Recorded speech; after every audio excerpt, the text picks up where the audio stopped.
Magandang araw sa lahat. Ang aming talakayan ngayon ay ang bagong konseptong pangwika at tatalakayin ng inyong lingkod kasama si Dwayne Ramirez. Ito ang mga nilalaman, ang wika at katuturan, kapangyarihan, katangian at kahalagahan, uri ng pagpapahayag at ang teorya ng pinagmulan. Una, talakayin muna natin kung ano nga ba ang wika. Ang wika ay sandatang tangan-tangan ng tao sa bawat minutong siya ay nabubuhay sa mundo. Kapag sinabi natin sandata, ay maaari niya itong gamitin sa parehong positibo at negatibong paraan. Tama naman na ang wika ay maaaring pang gamitin bilang proteksyon sa sarili o karapatan at pwede rin gamitin bilang pagtuligsa sa mga pangyayari o sitwasyon ng mundo. Kinikilalang pangkalahatang medium ng komunikasyon ng isang bansa. So, kapag sinabi natin pangkalahatan, ang ibig sabihin ay malawak ang nasasakop nito. Maraming gumagamit ito at marami rin ang nakikinabang sa wika bilang isang medium ng komunikasyon. Alam naman natin na ang ating komunikasyon ay naging posible sa pamamagitan ng iisang wika na sinasalita ng isang bansa o partikular na lugar. Daluyan ng anumang uri ng komunikasyon talastasang nauukol sa lipunan ng mga tao. Katulad ng sinabi ko kanina, ito ay medium o daluyan ng komunikasyon at ito rin ang nagsisilbing tulay sa pagkakaunawaan, pagkakaisa ng mga tao ng mga tao sa isang bansa. Ang wika, sinasabi nga rito na ang wikang panag-iisag sa anumang bagay na binibigyan kahulugan, kabuluhan at interpretasyon sa pamagitan ng mga salita. Ibig sabihin, ang mga bagay dito sa mundo ay mawawalan ng kapakinabang kung walang wika, sapagkat sa pamagitan ng wika, nagkakaroon ng kahulugan ng lahat, hindi lang kahulugan, kabuluhan, ang tamang paggamit ng mga bagay, tamang kahalagahan ng mga ito, at interpretasyon sa pamamagitan ng mga salita. Binabasa man ng mga mata o naririnig ng tenga, nakasulat man o binibigkas. Lahat ay nagkakaroon ng kabuluhan, kahalagahan at kahulugan sa pamamagitan ng mga salita na namubuo mula rin sa wika. Tapos ang wika, ayon pa dito, ay isang medium ng pag-iisip at komunikasyon sa proseso ng buhay at lipunan. Patulad lang din ng napag-usapan natin kanina, ito ay isang medium ng pag-iisip at komunikasyon. Ngayon ay talakayin naman natin ang kapangyarihan ng wika. Una, bakit nga ba makapangyarihan ang isang wika? Gaya na sinabi natin kanina, pwede kasi itong gamitin bilang proteksyon o pagtuligsa. Depende na lang sa mga tao kung paano nila papakinabangan ang wika. So, sinabi dito, unang kapangyarihan ng wika, ang prominenteng bihikulo ng paghahatid ng mensahe, positibo man o negatibo. Kaya natin napag-usapan, pwedeng gamitin ang wika sa positibo at negatibong paraan. Kung kaya't na ituturing nga itong makapangyarihan, pwede itong gamitin bilang pagpuri sa isang tao, pwede rin gamitin bilang paninira. Depende na lang sa tao na gumagamit. Ito ay prominente. Pag sinabi natin prominente, hindi lang normal, kundi napakalakas at malaki ang magiging epekto nito sa mga pangyayari. Bihikulo ng paghahatid ng mensahe sa iba't ibang paraan o sa iba't ibang paraan tulad ng positibo o negatibong paraan. Pangalawa, bakit mapangyarihan ang wika? Sapagkat ang wika ay isang armas na panggapi sa kalaban o kaya isang data upang lumaya. Diba? Alam naman natin na pwede mong gapiin ang mga laban sa pamamagitan ng wika. Ganyan, kapangyarihan ang wika. Pwede mo sirain ang kanilang buhay sa pamamagitan ng wika. Pwede mo silang talunin sa pamamagitan ng wika. Pwede mo protektahan ang iyong sarili at matanggap ang kalayaan sa pamamagitan ng wika. Ganyan, kapangyarihan ng wika. At patlo, ang wika ay hindi lamang instrumento ng komunikasyon, gaya na ating napag-usapan, kundi ito ay sagisag ng pagkakakilanlan. Yan, isang gamit rin ng wika. Kapag sinabi nating wika, iba't iba yan. At alam naman natin na pag naririnig natin ang mga tao na nagsasalita ng Tagalog, malalaman agad natin na sila ay mga Pilipino. Nakikilala tayo sa pamamagitan ng wika. Ganyan yan kamakapangyarihan. Hindi pa lang natin pinapakilala ang mga sarili natin sa pamamagitan ng wika na ginagamit na pinapalooban ng mga kultura at mga kasanayan dito. Nakikilala sa agad ng mga tao kung ano tayo at saan tayo galing. Isang bagay na malaki ang epekto. Kumbaga, ang wika ay nagiging refleksyon ng ating pinanggalingan at kultura na kultura na patuloy nating inaalagaan at pinapalago. Pang-apat,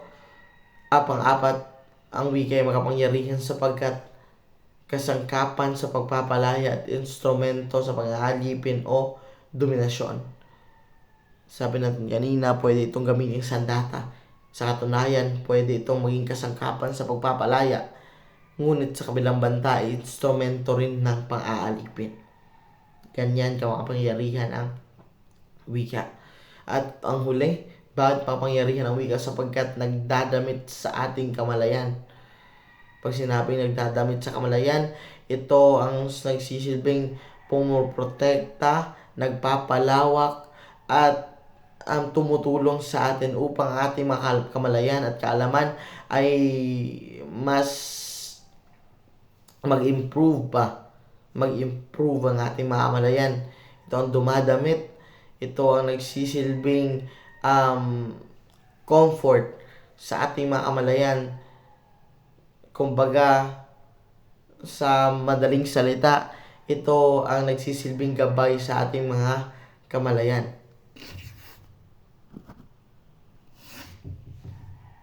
Ayon nga kay Henry Cleason, ang wika ay may sistemang balangkas ng sinasalitang tunog na pinipili at isinasaayos sa paraang arbitraryo upang magamit ng mga taong kabilang sa isang kultura. Ang wika ay may sistemang balangkas. Ibig sabihin, hindi lang ito kusang nabubuo, kundi may sistema itong sinusunod.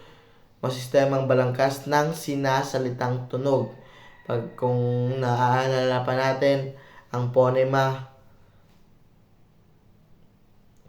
suprasegmental, kung saan ang wika ay sinasabing nagsimula sa pinakamaliit na tunog hanggang nabuo na isang salita at hanggang makabuo ng isang pangungusap. Alam naman natin yan. Kung kaya't ito ay masistemang balangkas. Masistemang balangkas, may sinusunod na balangkas. May sinusunod ito upang maging organisado at patunay lang kung gaano ka-epektibo ang ating wikang ginagamit. Hindi lang ito nabuo sa masistemang balangkas, kundi isinasaayos sa paraang arbitraryo upang magamit sa mga taong kabilang sa isang kultura. Kabilang sa isang kultura, nangangahulugang mga taong nagkakaisa. Mga taong may parehas na pananaw, parehas na paniniwala, mga taong nagkakaisa sapagkat may sinasalita silang isang wika. Yan naman, talakayan natin ang kahalagahan. Ito ay isang medium sa pagkikipagtalastasan ng komunikasyon. Ginagamit ito upang malinaw at epektibong maipahayag ang damdamin at kaisipan ng tao. Hindi na yan ganyan kahirap intindihin.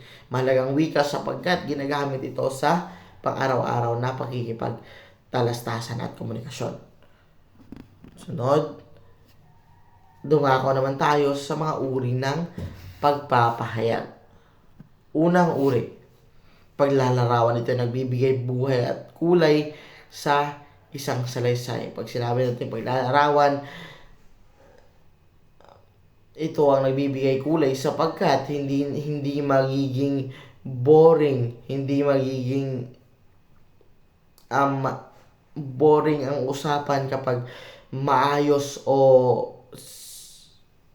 makulay o creative ang naglalarawan ng mga bagay, sapagkat galing nga sa salitang ugat na larawan, ipinapakita